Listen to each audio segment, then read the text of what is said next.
सुबुंफोरनोबो जों मोनथिहोनांगोन मिथिंगाया जोंनि थाखाय मानो गोनांथि आरो बिथांमोना जोंनि फरायसुला फरायसुलि बिथांमोना नैबे ड्रामा दिन्थिनायनि गेजेरजों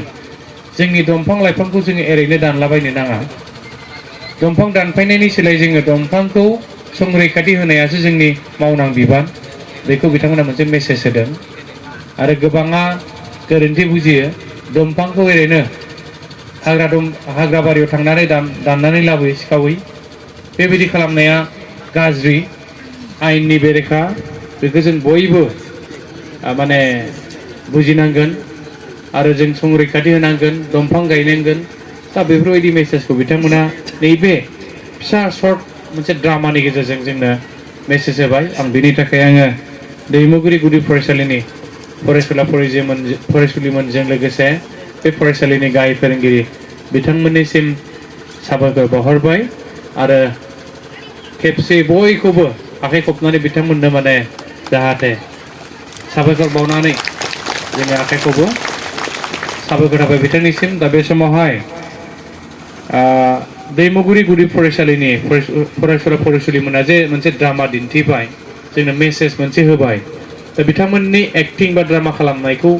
मोजां मोननानै बा बिथांमोनखौ आरोबाव माने मोनसे इनकारेजमेन्ट थुलुंगाखां होनो हायो बेनि थाखाय बिथांमोननिसिम बे फरायसालिनि गाहाय फोरोंगिरि रोदोमसा नार्जारि बिथाङा 200 रां बान्था बाहरदों दा बे बान्थाखौ लांफैनो थाखाय जोंनि फरायसुला फरायसुलि बिथांमोनखौ आं खावलायदों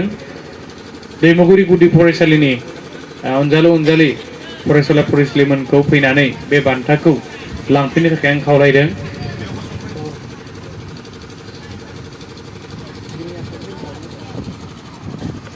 बे बान्थाखौ जोंनि जिल्ला ओनसोलनि मानजाथाव आफादगिरि बिथांखौ बावनो थाखाय आं गुरै खावलायदों आरो बे बान्थाखौ दैमुगुरि गुदि फरायसालिनि गाहाय फोरोंगिरि रोदोमसा नार्जारि बिथाङा बावहरदों गोबारै आखाइ खबनांगौ बयबो इयुनाव बिथांमोना आरो गावबा गावनि जे टेलेन्ट रोंगौथि एक्टिंनि गेजेरजोंबो जाहाथे गावबा गावनि आथिङाव गसंहैनो हायोथों बेखौनो इसोरनि सेराव जों आर'ज खालामबाय दा बे समाव आङो सासेबाव आं सिनायथि होनो नागिरदों जोंहा थालांदों दैमुगुरि गुदि फरायसालिनि गाहाय फोरोंगिरि रोदोमसा नार्जारि बिथांखौ गावनि सिनायथिखौ आं खावलायदों आरो बिथांखौबो गांसे आर'नाइजों बरना लानां बे समावहाय गुरै खावलायबाय साबायखर थाबाय बिथांनि दैदेननायावनो दिनै बे सर्ट ड्रामा दिन्थिफुंनाय बे हाबाफारियाबो जादों दा बे समावहाय आङो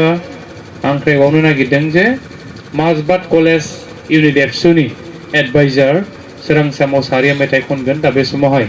बिथांखौ मेथाइ खनफैनो थाखाय आङो गुरै खावलायबाय